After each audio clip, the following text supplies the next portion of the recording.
आता बातमी ती खरात प्रकरणाची।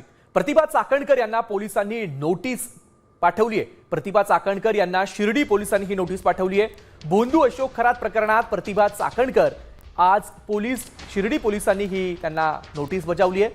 भोंदू अशोक खरात यांच्या विरोधात शिर्डीत सावकारीचा गुन्हा दाखल झालाय। अनेकांच्या नावे समता पतसंस्थेमध्ये खाते आढळून आलं होतं। याच खात्यांवरून कोट्यावधींचे व्यवहार देखील झाल्याचं समोर आलं होतं। दरम्यान या संदर्भात अधिक माहिती देतात आमचे प्रतिनिधी सचिन बनसोडे। सचिन, आपण बघतोय की प्रतिभा चाकणकर यांना शिर्डी पोलिसांनी नोटीस पाठवली आहे, काय अधिकची माहिती आहे? निश्चितच बघितलं तर भोंदू अशोक खरात याची जी 132 बनावट बँक खाती आहेत त्या संदर्भात आता शिर्डी पोलिसांकडून सगळा तपास सुरू आहे।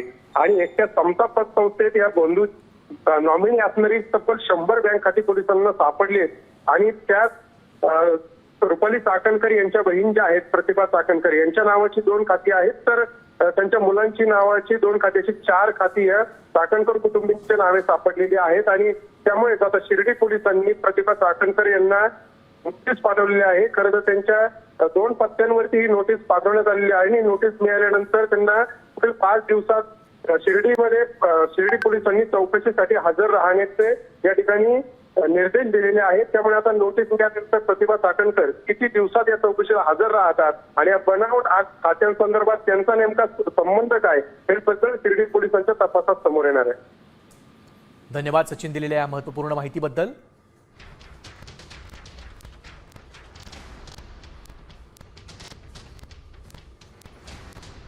आपण बघतोय की प्रतिभा चाकणकर यांना शिर्डी पोलिसांनी नोटीस पाठवली आहे। प्रतिभा चाकणकर या रुपाली चाकणकर यांच्या भगिनी आहेत आणि शिर्डी पोलिसांनी अशोक खरात प्रकरणामध्ये आता चौकशीसाठी त्यांना नोटीस पाठवली आहे। महाराष्ट्रातील सर्व बातम्यांचे विश्वासार्ह व्यासपीठ सकाळच्या सर्व सोशल मीडिया प्लॅटफॉर्मला लाईक, फॉलो आणि सबस्क्राईब करा। तसंच